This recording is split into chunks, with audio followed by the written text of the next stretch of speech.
Bismillahirrahmanirrahim. Assalamualaikum warahmatullahi wabarakatuh.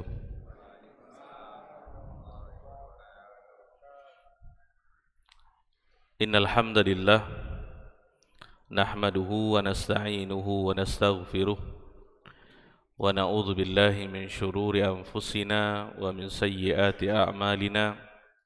May yahdihillahu fala mudilla lahu wa may yudlil fala hadiya lahu. Asyhadu an la ilaha illallah wahdahu la syarika lah wa asyhadu anna Muhammadan abduhu wa rasuluh. Rabbi israh li sadri wa yassir li amri wahlul 'uqdatan min lisani yafqahu qawli. Allahumma zidna ilman warzuqna fahman. Allahumma 'allimna bima yanfa'una وانفعنا بما علمتنا إنك على كل شيء قدير. اللهم يا حي يا قيوم برحمتك نستغيث فأصلح لنا شأننا كله ولا تكلنا إلى أنفسنا طرفة عين. Para jamaah kaum muslimin dan muslimat, para hadirin wal hadirat yang semoga senantiasa dirahmati dan diberkahi oleh Allah tabaraka wa taala.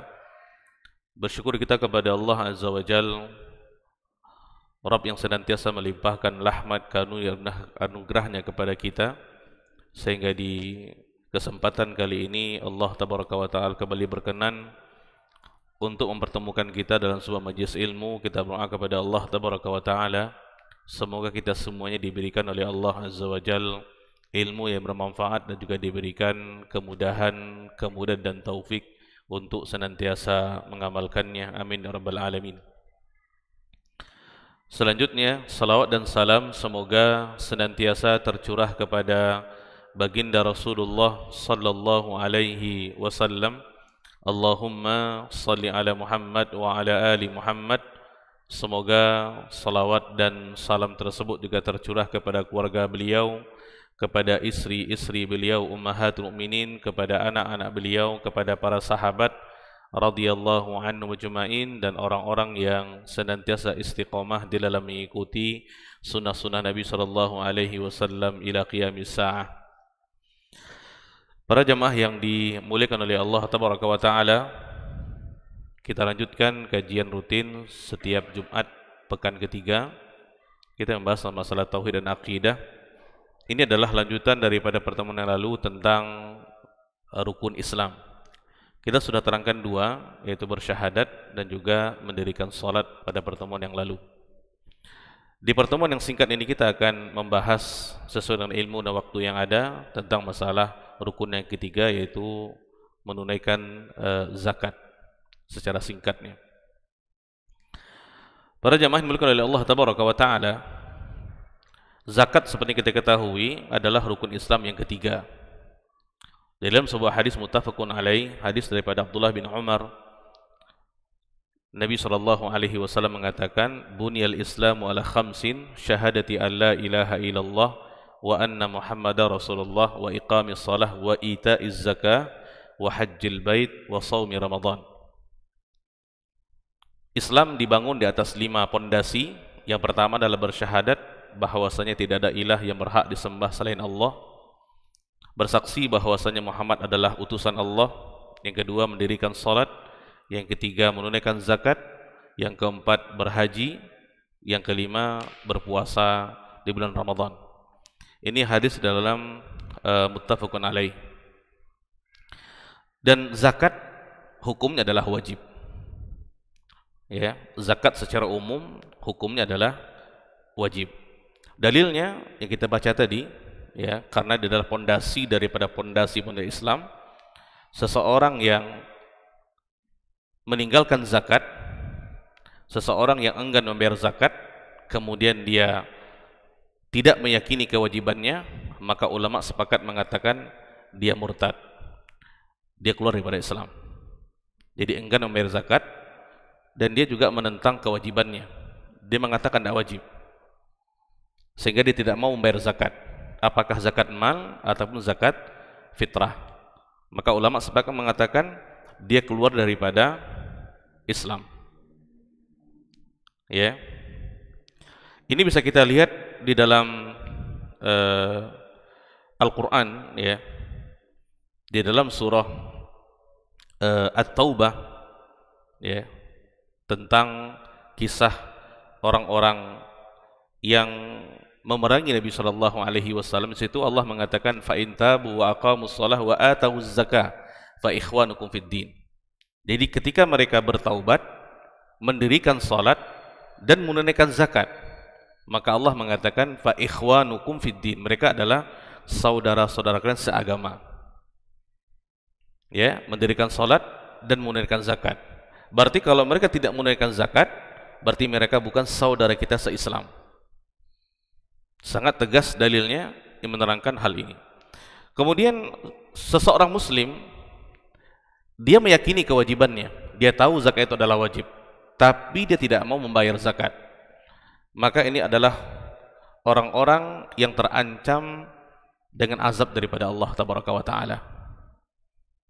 Ya, di antara dalilnya di dalam Al-Quran, dalam surah At-Taubah, ya, di situ Allah Tabaraka wa Ta'ala menerangkan tentang ancaman ini. Allah mengatakan, walladzina yaknizuna adh-dhahaba wal fiddata wa la yunfikunaha fi sabilillah fabashshirhum bi'adzabin alim. Yauma yuhma 'alaiha fi nari jahannam fatuqwa biha jibahuhum wa junubuhum wa dhuhuruhum hadza ma kanaztum li anfusikum fadzuqu ma kuntum taknizun. Ya, 34 dan 35 surah Taubah. Dan orang-orang yang menyimpan emas dan perak dan tidak menafkahkannya pada jalan Allah. Ulama sepakat mengatakan menafkahkan jalan Allah adalah termasuk di antara adalah membayarkan zakat. Karena emas dan perak termasuk di antara barang-barang yang ada zakatnya ketika memenuhi syarat-syaratnya. Maka Allah mengatakan fabashshirhum bi'adzabin alim. Kabarkan kepada orang tadi, orang-orang yang enggan untuk mengeluarkan zakat daripada emas dan perak, kabar gembirakan kepada mereka dengan azab yang pedih. Yauma yuhma 'alaiha fi nari jahannam. Pada hari dipanaskan emas dan perak tersebut, ya, di dalam neraka jahanam, lalu dengan emas dan perak tersebut dibakar dahi-dahi, lambung dan punggung mereka. Seraya dikatakan kepada mereka, hadza ma kanaztum, inilah harta yang telah kalian simpan, fadzuqu ma kuntum taknizun, maka rasakanlah apa yang telah kalian simpan. Ini ancaman para jemaah ketika seorang muslim dia tahu kewajiban tapi tidak mau bayar zakat. Emas dan perak di antara zakat mal. Ketika sudah memenuhi syarat, nanti akan kita terangkan secara umum, maka wajib untuk dikeluarkan zakatnya. Nah, orang-orang yang enggan, maka dengan itu Allah akan mengazabnya nanti pada hari kiamat. Ya. Di dalam hadis yang lain, Nabi SAW menerangkan tentang orang-orang yang enggan membayar zakat. Hadis daripada Abu Hurairah di dalam Sahih Bukhari. Nabi SAW mengatakan, man atahu Allahu malan, barang siapa yang Allah berikan kepadanya harta, Allah karuniakan kepadanya harta, falam yuaddi zakata, tetapi dia tidak menunaikan zakat daripada hartanya tadi. Ini umum para jemaah. Apakah zakatnya mal ataupun zakatnya adalah fitrah? Maka Nabi SAW mengatakan, muthila lahu maluhu yaumal qiyamah syuja' aqra. Maka harta yang dia tidak zakatkan tadi akan menjelma menjadi seekor ular yang aqra, yang sangat bersinar di kepalanya. Ya, dikatakan sini aqra itu adalah kulit kepalanya rontok karena di kepalanya terkumpul banyak racun. Di sini ya. Lahu zabibatan, yang mana ular ini memiliki dua sudut mulutnya, ada dua mulutnya. Yutawiquhu yaumal qiyamati, ular itu akan dikalungkan pada lehernya pada hari kiamat. Ya, thumma ya'khudhu bilih zimataihi, ya'ni shidqaihi. Kemudian mulutnya tersebut, mulut ular tersebut akan memegang kepala orang tersebut, ya, Summa yaqul, kemudian akan dikatakan oleh ular tersebut, ana maluk, ana kanzuk. Aku adalah hartamu, aku adalah simpananmu yang engkau enggan untuk keluarkan zakatnya. Kata ular tadi. Ini ancaman ini bagi orang-orang yang meyakini kewajiban tapi tidak mau bayar zakat. Jadi ada dua para jemaah. Ya, tadi kita katakan hukum zakat adalah wajib, dan orang-orang yang tidak membayar zakat ada dua bentuknya. Yang pertama, mengingkari kewajibannya dan tidak membayarnya. Ini ulama sepakat mengatakan kafir. Yang kedua, dia meyakini kewajiban tapi enggan untuk membayarnya. Maka dia berdosa, terancam dengan dua azab di dalam Al-Quran tadi, ya, dan juga dalam hadis Nabi SAW. Baik para jemaah yang dimuliakan oleh Allah Tabaraka wa Ta'ala, tentang kewajiban zakat kita sudah terangkan tadi. Di antara dalilnya adalah banyak sekali kalau kita perhatikan dalam Al-Quran, ketika Allah Tabaraka wa Ta'ala menggandingkan salat dengan zakat. Wa aqimus shalah wa atuz zakah, wa aqimus shalah wa atuz zakah. Ya. Juga di dalam hadis Nabi SAW yang kita baca tadi, Bunyal Islam ala khamsin, yang menunjukkan bahwasanya itu adalah rukun daripada rukun-rukun Islam. Juga dalam Al-Quran, dalam surah Taubah ayat 103, Allah Tabaraka wa Ta'ala mengatakan, khudh min amwalihim shadaqatan tutahhiruhum wa tuzakkihim biha. Ambillah sedekah. Ya, jadi sedekah itu sebuah ungkapan umum para jemaah. Ada yang maknanya wajib, berarti zakat. Ada yang maknanya sunat, sedekah biasa yang kita ketahui. Ya, sebagai sebuah zakat, tutahhiruhum wa tuzakkihim biha, mensucikan mereka dan juga mensucikan harta mereka. Ini diantara hikmah disyariatkannya zakat. Di zakat itu mensucikan diri kita dan juga mensucikan daripada harta itu sendiri. Baik para jemaah yang dimuliakan oleh Allah Tabaraka wa Ta'ala, kalau kita perhatikan ada dua jenis zakat. Ya, yang pertama namanya zakatul mal, ini zakat harta. Ya, dan masing-masing daripada zakat ini memiliki syarat-syarat tersendiri, masing-masing zakat ini. Baik, kita mulai daripada zakatul mal secara ringkasnya.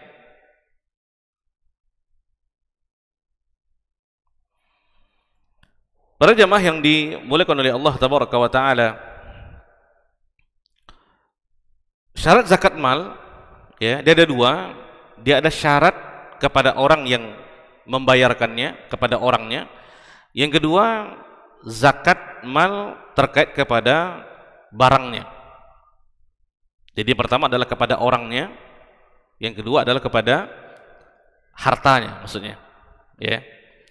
Nah, kepada orangnya yang wajib membayar adalah seseorang yang muslim. Ini satu. Ya, berarti orang kafir tidak wajib membayar zakat. Yang wajib itu adalah orang Islam. Kemudian dia mesti hur. Hur itu maksudnya adalah merdeka. Jadi kalau orang merdeka, bukan budak, berarti harta itu memang punya dia sendiri. Ya, karena ketika seorang statusnya budak, maka harta itu adalah milik kepada tuannya. Ya. Nah, ini dua syarat untuk zakat mal. Jadi dia muslim, kemudian yang kedua dia adalah merdeka. Dan tidak disyaratkan berakal dan balik para jemaah. Tidak seperti sholat. Kenapa demikian? Ini terkait kepada hartanya sebenarnya. Jadi seseorang anak kecil pun, ya, ketika dia memiliki harta dan harta tersebut sudah memenuhi syarat untuk dizakatkan, maka wajib untuk zakatkan. Walaupun dia masih bayi anak tersebut. Ataupun dia hilang akalnya, orang gila, juga wajib zakat. Karena sebenarnya zakat mal kewajibannya lebih kepada hartanya, bukan kepada pelakunya. Beda dengan sholat para jemaah. Seseorang yang sholat itu lebih kepada pelakunya. Kita tidak bayangkan para jemaah ketika seseorang tidak berakal tapi wajib sholat. Bagaimana seseorang diwajibkan kepada suatu kewajiban tetapi dia tidak memahami apa yang dia lakukan? Itu mustahil. Ya, jadi ini adalah syarat kepada pelakunya.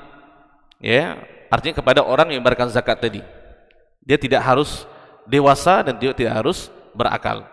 Kemudian kepada hartanya, syarat yang pertama adalah harta tersebut dimiliki secara sempurna. Ini kita katakan tadi beraja. Makanya disyaratkan tadi kepada orang yang berhak membayar zakat, dia mesti merdeka. Karena kalau dia merdeka itu harta dia sendiri, bukan harta tuannya. Ketika dia statusnya adalah budak. Dan itu harta bukan harta yang dia pinjam daripada orang lain.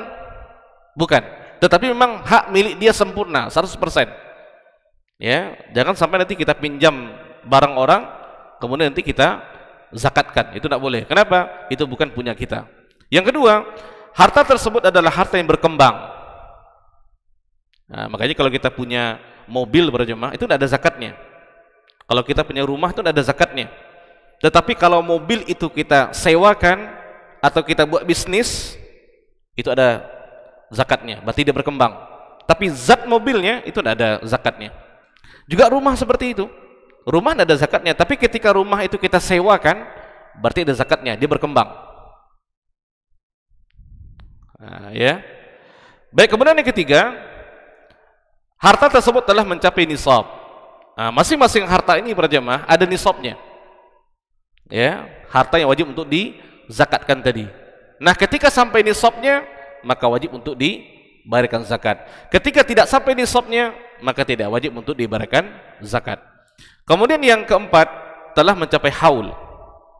Maksudnya adalah harta tersebut bertahan selama setahun di nisab yang sama.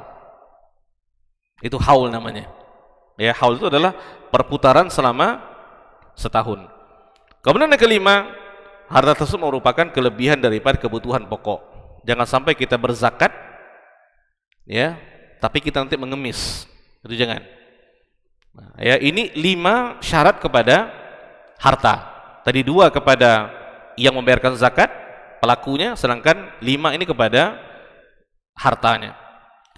Nah, di antara zakat mal para jemaah yang wajib untuk dizakatkan adalah yang pertama asman jenisnya. Ini emas, perak, kemudian mata uang.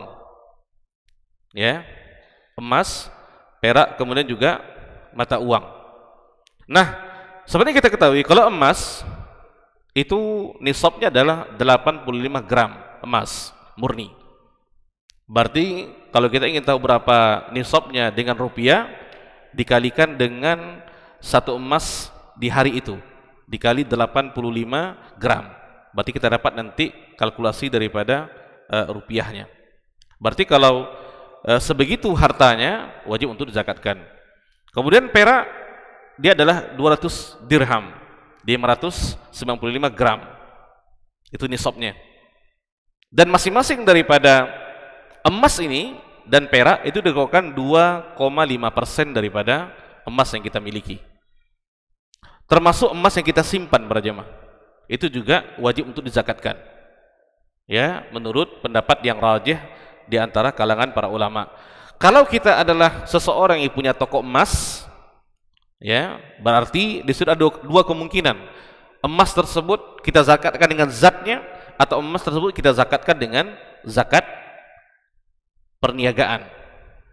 Bisa kita pilih satu di antara 2, dan tidak boleh dua-duanya. Kalau kita punya toko emas, pastilah kalau orang punya toko emas sampai nisabnya itu, karena emasnya banyak, kan punya dia itu.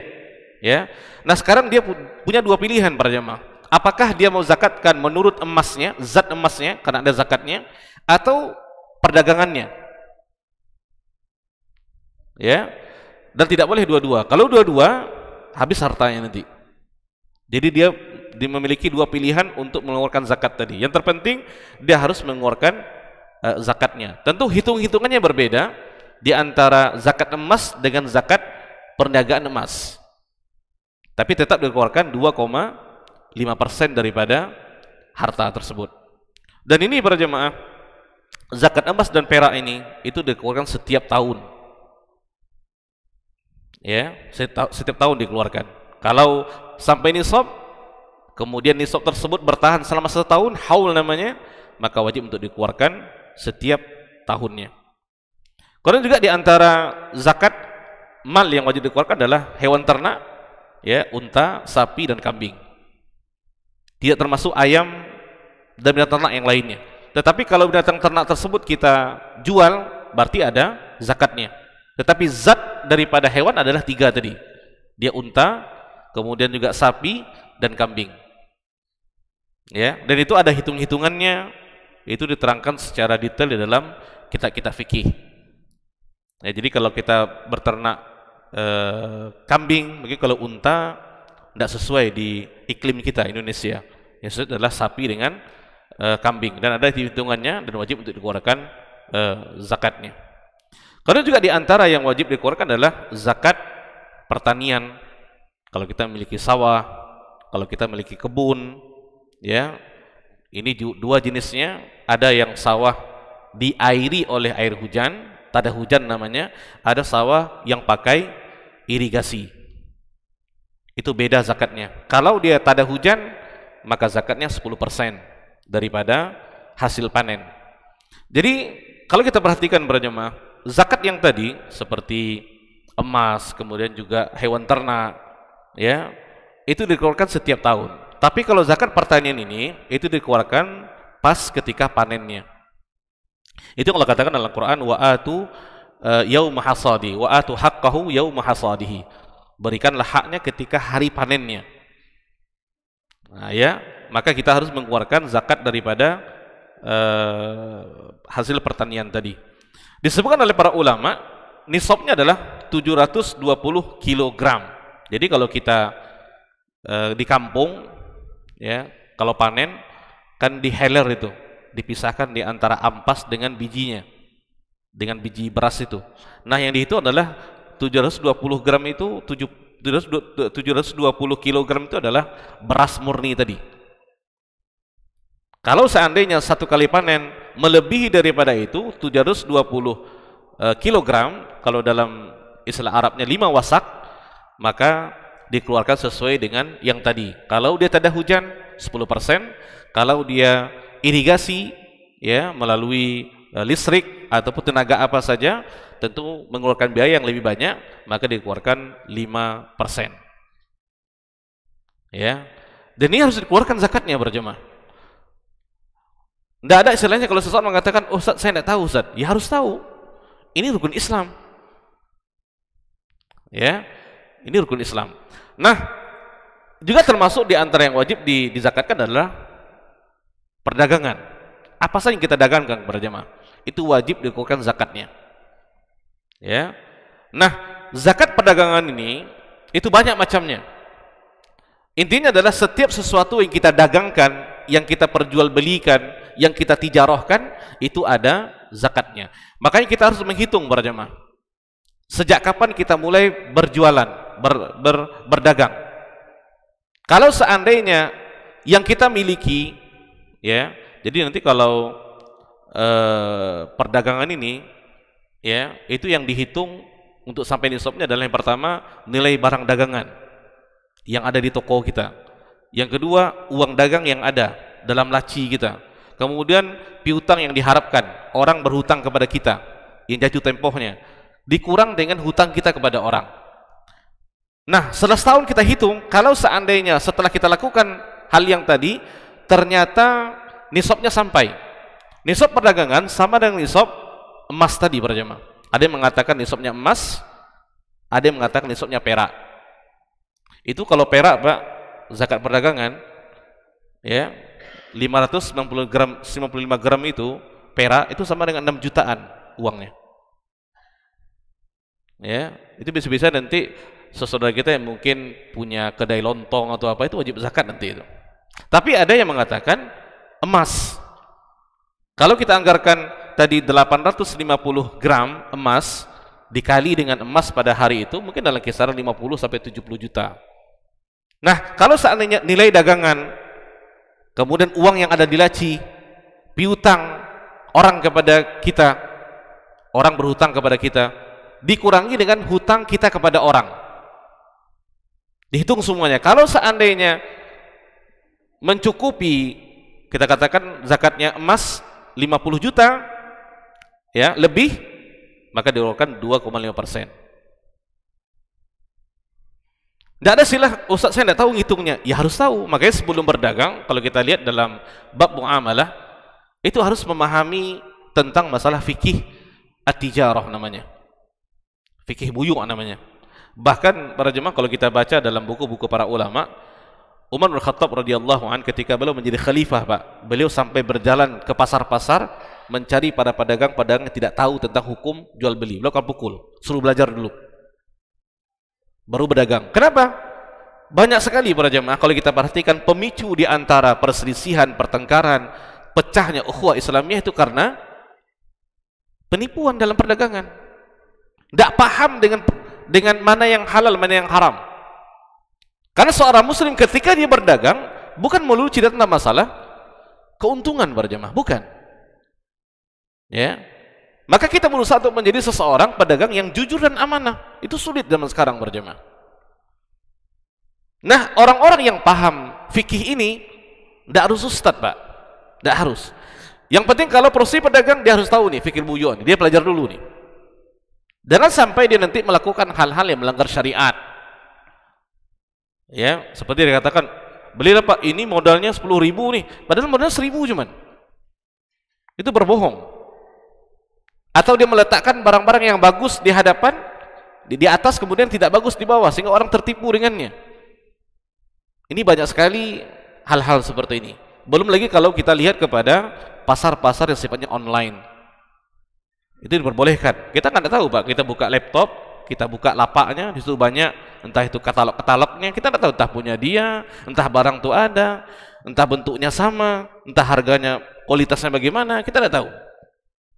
Hanya orang-orang yang amanah, Pak, yang akan melakukan hal-hal seperti itu. Amanah itu maksudnya apa? Minimal dia mempelajari nih bagaimana tata cara berdagang secara Islam. Ya, ini harus kita pahami. Kemudian terakhir adalah harta karun, rikas namanya. Kita kalau menggali tanah, Pak, kemudian kita dapatkan harta. Sebenarnya penamaan harta karun itu kan penamaan yang familiar. Saking banyaknya harta si karun yang hidup pada zaman Nabi Musa alaihissalam. Saking banyaknya sampai sekarang kalau kita temukan harta itu harta karun tuh, entah ya tanda gitu. Tapi sebenarnya dalam bahasa istilahnya adalah rikaz, harta yang didapatkan daripada tanah. Kalau di negara kita, wallahu alam saya tidak tahu apakah ada pajak-pajaknya, tetapi ketika ditemukan itu ada zakatnya. Dikeluarkan 1/5 daripada harta temuan itu. Ini untuk zakat mal. Ya, Pak ya, dengan jenis-jenisnya tadi. Jadi ada asman, zakat emas perak dengan uang, kemudian juga ada hewan ternak, sapi, unta dan juga kambing, kemudian zakat pertanian, kemudian zakat perdagangan, ya, kemudian juga yang kita sampaikan tentang masalah rikaz, harta yang kita dapatkan di dalam tanah, ya, dan cara menghitungnya terutama tadi untuk zakat perdagangan mudah saja kita nilai barang dagangan kita berapa, kemudian ditambah dengan uang yang ada di laci, bukan uang di bank, Pak ya, uang yang ada di laci. Karena kalau uang di bank itu aset, tidak dihitung. Kemudian yang ketiga, piutang orang kepada kita yang jatuh tempo, yang harus dia bayar ke kita ketika kita mengeluarkan zakat. Dikurangi dengan hutang orang kepada kita, hutang kita kepada orang. Nah, kalau mencukupi, maka wajib untuk membayar zakat. Baik para jemaah Allah tabaraka wa taala. Untuk asnafnya, zakat mal itu ada 8. Ini berbeda para jemaah di antara mustahik zakatnya mal dengan mustahik zakatnya fitrah. Zakat mal yang berhak menerimanya 8 golongan, Pak. Itu yang Allah sebutkan dalam surah At-Taubah ayat 60. Allah mengatakan, "Innamas shadaqat lil fuqara'i wal masakin wal 'amilina 'alaiha wal mu'allafati qulubuhum wa fir riqab wal gharimina wa fi sabilillah wa binis sabil fariidatan minallah wallahu alimun hakim." Sesungguhnya zakat-zakat itu, ini zakat mal maksudnya, yang pertama adalah untuk orang fakir, kemudian untuk orang miskin, yang ketiga untuk amil zakat, yang keempat mu'allaf, seseorang yang baru masuk Islam, yang kelima untuk memerdekakan budak, riqab, yang keenam orang-orang yang terlilit hutang, gharimin, kemudian wa fi sabilillah, orang-orang di jalan Allah, wa binis sabil, ya, mereka yang dalam perjalanan. Ini 8 asnaf orang yang berhak untuk menerima zakat mal. Dibagi ke 8 ini berjemaah. Ya. Nah, ini sedikit tentang ulasan tentang zakat mal. Jadi para jemaah, harta-harta yang kita miliki itu harus kita hitung. Kita menghitungnya bukan takut untuk kehilangannya, tetapi adalah kita menghitung-hitungnya agar kita bisa menunaikan kewajiban kita.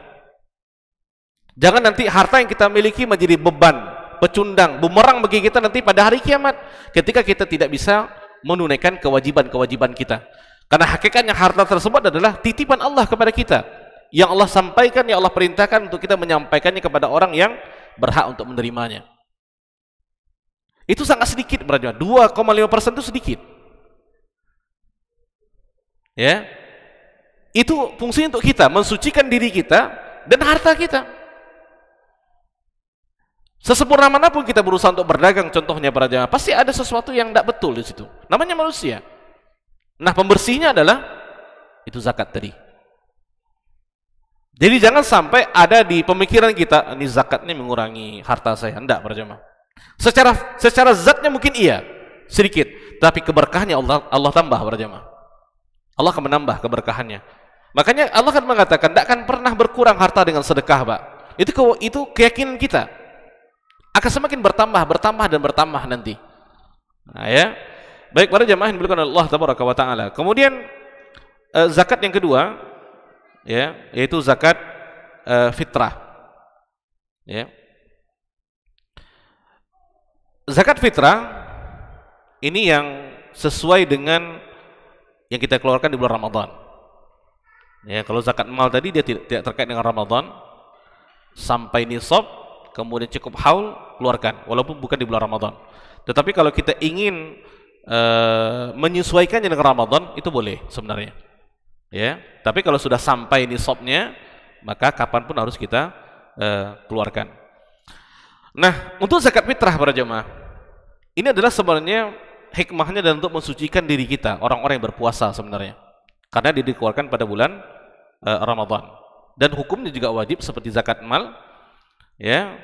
Dan kalau kita perhatikan di dalam hadis Nabi SAW menerangkan tentang zakat fitrah ini. Ya, di antaranya adalah hadis daripada Abdullah bin Umar. Ya, beliau mengatakan, "Farada Rasulullah SAW zakat al-fitri sa'an min tamrin aw sa'an min sya'irin 'alal 'abdi wal hur wal dzakar wal untha was saghir wal kabir minal muslimin." Wa amara biha an tuadda qabla khurujin nas ila shalah. Nabi SAW mewajibkan. Di sini para ulama mengambil kesimpulan bahwasanya zakat mal itu hukumnya wajib karena Nabi yang mewajibkannya. Atas siapa? Bentuknya apa? Sa'an min tamrin, satu sa' daripada tamar. Sa'an min syair, satu sa' daripada syair, ini gandum yang kasar. Nah, di sini ulama mengatakan bukan tentang masalah zatnya, tetapi di sini adalah makanan pokoknya. Karena makanan pokok di kota Madinah ketika itu adalah dua hal ini, tamar dengan syair, maka Nabi membuat perumpamaan dengannya. Jadi yang menjadi acuannya bukan masalah tamar atau syairnya, tetapi adalah makanan pokok yang dimakan oleh penduduk setempat. Ya, karena kalau kita bawa kepada tamar dengan syairnya, ini bukan makanan pokok kita, Pak. Kalau kita meyakini hal seperti itu, maka selamanya kita tidak akan bayar zakat fitrah. Ya, jadi kepada makanannya gitu. Berarti kalau kita beras, kalau kita makan gandum ya gandum, kalau kita makan jagung ya jagung, ya. Alal abdi wal hur, hamba atau merdeka, wal dzakar unsa, laki-laki dan perempuan, was saghir wal kabir, kecil dan besar, minal muslimin. Dan Nabi SAW menyuruh untuk menunaikannya sebelum orang-orang berangkat menunaikan sholat Aid. Ini waktu untuk membayar zakat fitrah. Ya. Dalam hadis yang lain, hadis daripada Abdullah bin Abbas, Nabi SAW mengatakan, "Farada Rasulullah SAW zakat al-fitri tuhratan lis-shaim." Ini hikmahnya, Pak. Zakat fitri itu adalah untuk mensucikan orang-orang yang berpuasa. Daripada apa? Minal lagwi warrafathi. Daripada perbuatan-perbuatan yang sia-sia, warrafas, dan perbuatan-perbuatan ataupun perkataan-perkataan menjurus kepada yang tidak baik. Dan kita selama berpuasa pasti akan melakukan hal-hal seperti ini, Pak. Termasuk di antara yang kita membuang-buang waktu, menyia-nyiakan kesempatan, ya. Nah, ini zakat fitrah ini adalah untuk itu fungsinya. Kemudian wa tu'matan lil masakin, untuk memberi makan kepada orang-orang miskin. Nah, di sini para jamaah, ulama mengatakan zakat fitrah itu hanya untuk fuqara wal masakin saja. Jadi kalau kita perhatikan ayat yang kita baca dari surah Taubah ayat 60 itu umum. Maka ulama mengatakan ini untuk zakat mal, ya, yang berhak untuk menerimanya. Tapi kalau zakat fitrah, Nabi khususkan dengan hadis dalil ini. Bahwa zakat fitrah itu hanya untuk tu'matan lil masakin, untuk memberi makan, untuk makanan bagi saudara-saudara kita yang miskin, agar mereka tidak meminta-minta di hari Id. Makanya mereka harus diberikan zakat. Makanya untuk zakat fitrah itu dua saja para jemaah, fakir dan miskin. Ada ulama mengatakan fakir lebih rendah daripada miskin, ada yang mengatakan miskin lebih rendah daripada fakir. Dan kita mengetahui di antara saudara-saudara kita tentu ada yang seperti itu, yang makan 3 hari pun susah, makan 3 kali sehari pun susah. Ya, cuma di zaman sekarang para jemaah kita agak susah untuk menentukan ini fakir apa miskin. Sebab kalau dia fakir pun dia punya Honda walaupun kredit, dia punya ini walaupun kredit. Jadi ini kita bawa RT RW untuk menentukannya betul miskin apa tidak, agar memang zakat itu tersalurkan kepada orang yang berhak menerimanya para jemaah. Jadi maksud saya adalah untuk zakat fitrah yang berhak menerima 2 golongan saja. Mana dalilnya? Ini hadis yang kita baca ini. Sedangkan untuk zakat mal itu yang 8 tadi. Surah Taubah ayat 60 tadi. Ya, karena Nabi jelas menegakkan di sini wa tu'matan lil masakin. Nah, ya. Juga tentang masalah waktu mengeluarkannya tadi. Nah, tentang nisabnya, ya, tentang berapa yang harus kita keluarkan, Nabi mengatakan sa' itu adalah 4 genggaman tangan orang dewasa seperti itu. 1, 2, 3, 4.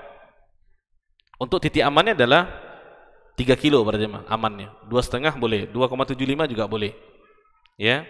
Ini yang harus kita keluarkan di dalam zakat kita. Di sini para jemaah dimuliakan oleh Allah Tabaraka wa Taala, ada syaratnya untuk zakat fitrah. Yang pertama adalah dia Islam, sama seperti zakat mal. Yang kedua, dia memiliki makanan lebih, ya, daripada 1 sa' di hari dia membayar zakat. Ya, jangan nanti ketika dia berzakat tidak ada berasnya, kecuali beras yang dizakatkan itu tidak boleh, berarti dia tidak mampu itu. Dan alhamdulillah kalau di tempat kita mungkin jarang-jarang orang seperti itu para jemaah. Ya, jarang seperti itu. Tapi kita lihat nanti daripada kehidupannya. Ya, yang terpenting adalah dia memiliki kelebihan makanan di hari Id. Kemudian yang ketiga, telah masuk waktu wajibnya membayar zakat. Kapan dia? Terbenamnya matahari di tanggal 30 atau 29 Ramadan. Terbenamnya matahari, Pak. Jadi kalau seandainya seseorang dia lahir 1 menit sebelum matahari terbenam, wajib tidak zakat tuh Pak, anak itu? Dia lahir Pak 1 menit sebelum matahari terbenam, tidak wajib. Tapi kalau setelah, baru wajib. Ya, karena yang menjadi wajib itu adalah ketika terbenamnya matahari. Ya, jadi kalau dia lahir 1 menit setelah terbenamnya matahari, berarti dia wajib untuk berzakat. Karena memang waktunya adalah ketika itu. Karena dalam hadis Nabi SAW mengatakan, anna Rasulullah SAW farada zakat al-fitri min Ramadan. Jadi untuk membayar zakat fitrah ini ada 2 waktunya. Waktu yang boleh itu adalah 2 atau 3 hari menjelang Id, ya. Dan waktu yang afdol adalah sebelum pulangnya orang daripada menunaikan sholat Id.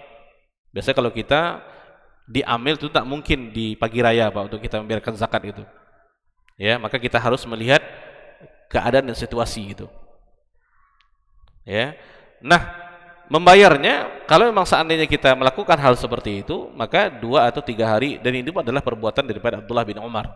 Hal seperti itu, 2-3 hari sebelum waktu Id itu boleh untuk bayar zakat. Adapun di awal Ramadan itu memang ulama mengatakan belum boleh untuk bayar zakat karena belum waktunya. Ya, sama seperti kita kalau sholat tidak di waktunya kan tidak sah juga gitu. Ya, tapi waktu yang paling afdal adalah setelah terbenam matahari sampai nanti orang-orang sebelum orang-orang pulang daripada sholat Idul Fitri untuk membayarnya. Baik para jemaah Allah Tabaraka wa Taala, mungkin ini permasalahan yang sangat banyak dibicarakan tentang masalah bolehkah kita membayar zakat dengan fitrah dengan uang. Ya, wallahu alam, kalau kita perhatikan yang rajihnya tidak boleh. Ya. Di antaranya para jemaah, pada zaman Nabi sallallahu alaihi wasallam itu ada makanan pokok yang dimakan seperti beras kita. Dan juga ada uang sebenarnya untuk dilakukan transaksi seperti dirham itu daripada perak, dinar itu uang daripada emas. Ya. Jadi kalaulah seandainya para jemaah zakat fitrah itu boleh diganti dengan uang, maka Nabi SAW akan mengatakan itu pada zaman beliau SAW. Boleh bayar zakat fitrah dengan dinar atau dirham. Tapi Nabi tidak melakukan hal itu. Ya, mungkin sebagian orang mengatakan uang kan tidak ada waktu itu, ada para jemaah. Jadi pada zaman Nabi SAW mata uang yang digunakan adalah dinar itu dengan dirham, seperti rupiah di kita.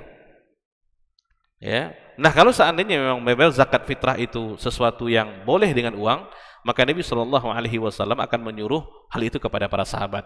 Wallahu a'lam, sedangkan ilmu yang kita ketahui para jemaah, Nabi tidak pernah mengatakan hal itu. Yang ada adalah ulama-ulama setelahnya. Oleh karena walaupun ada ulama yang mengatakan, tentu yang menjadi acuan kita di sini adalah perkataan dan perbuatan Nabi SAW. Ya. Kemudian yang kedua, alasannya zakat fitrah adalah untuk makan orang miskin. Makan berarti adalah bahan pokok. Kalau uang kita kasihkan para jemaah, bisa dia membelikan hal-hal yang lain yang tidak kebutuhan pokoknya. Nah, karena jelas tadi Nabi mengatakan wa tu'matan lil masakin. Zakat fitrah itu adalah untuk makan orang-orang miskin. Kalau kita kasihkan uang berjamaah, ya bisa jadi dia membelikan sesuatu yang tidak seharusnya. Itu bukan makanan. Walaupun nanti kita katakan bisa dia beli Ustaz, tapi kan banyak alurnya gitu. Tapi kalau kita berikan dia beras, makanan pokoknya, itu lebih mengena daripada sudut sisi pendalilannya. Tentu selama lebih mendekati kepada sisi pendalilan para jemaah, tentu lebih afdol dia. Nah, ya, lebih afdolnya. Nah, kalau kita perhatikan dalam mazhab Imam Ahmad, bahkan beliau mengatakan orang-orang membayar zakat fitrah dengan uang, bahkan dia harus mengulang zakatnya kembali. Seperti itu para jemaah. Nah, yang terpenting kita adalah sebenarnya kita tidak susah bayar zakat dengan beras. Kan tidak susah, Pak. Amil zakat menerimanya. Tidak ada yang mengatakan sesuatu yang susah untuk bisa mengeluarkannya para jemaah. Ya, mungkin orang mengatakan simpel aja Ustaz, beras ini susah kita bawa dari rumah, kita ini kita itu, ya. Dan kita tidak boleh memudah-mudahkan agama dan hal-hal seperti itu para jemaah. Karena Nabi SAW sudah menyatakan dengan hal yang sangat jelas. Ya. Dan tentu di sini yang wajib untuk membayar zakat adalah kepala keluarga dan orang-orang di bawah tanggungannya. Berarti kalau kita ada istri, kemudian ada anak-anak, kalau orang tua bertinggal bersama kita atau ada sanak famili tinggal bersama kita, berarti kita wajib untuk membayarkan zakatnya per kepala para jemaah. Ya, dan ini adalah sesuatu ibadah yang mulia. Ya, ibadah yang mulia sebenarnya tentang zakat ini. Nah, kalau kita bawa kepada bab salat para jemaah, yang mana salat menjadi amalan yang pertama kali dihisab oleh Allah Tabaraka wa taala. Jadi yang dilihat adalah amalan wajibnya dulu, baru amalan sunatnya. Sama dengan zakat ini para jemaah. Yang Allah lihat daripada amalan kita, zakat ini adalah tentang masalah yang wajibnya dulu. Bagaimana zakat fitrah kita? Bagaimana zakat mal kita? Kalau kita memang orang-orang yang memenuhi syarat untuk bayar zakat mal.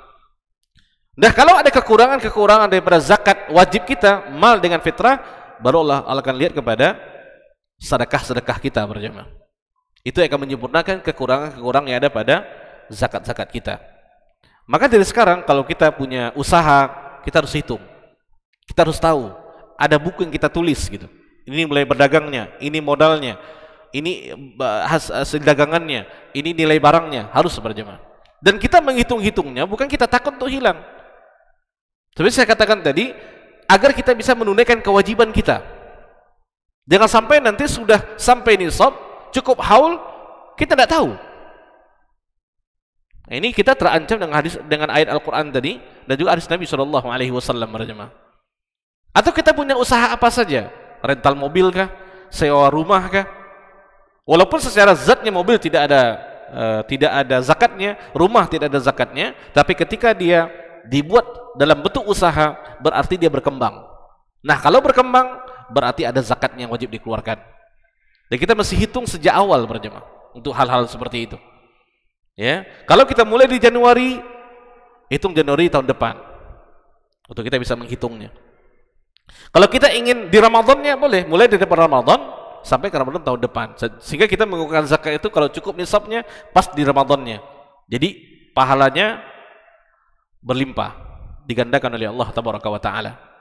Intinya para jemaah, ini kewajiban-kewajiban yang harus kita tunaikan, apakah bentuknya zakatul mal ataupun zakatul fitrah. Ya, zakat fitrah terkait dengan Ramadan, zakat mal sesuai dengan haul dan nisab yang ada. Baik, mungkin ini para jemaah untuk materi kita pada malam hari ini sesuai dengan ilmu dan waktu yang ada. Mudah-mudahan kita termasuk di antara orang-orang yang sangat-sangat disiplin untuk mengeluarkan zakat, ya, apakah itu zakatul mal ataupun zakatul fitrah, dan kita berdoa kepada Allah Tabaraka wa Ta'ala zakat yang kita keluarkan memang sudah sesuai dengan syariat, dan kita berdoa semoga Allah menerima zakat kita dan memberi ganjaran yang terbaik untuknya. Baik, mungkin demikian yang baik daripada Allah Tabaraka wa Ta'ala, yang tidak baik daripada kelemahan diri saya sendiri. Aku lupa tasma'un, subhanakallahumma wa bihamdika, asyhadu an la ilaha anta, astaghfiruka wa atubu ilaik. Wassalamualaikum warahmatullahi wabarakatuh.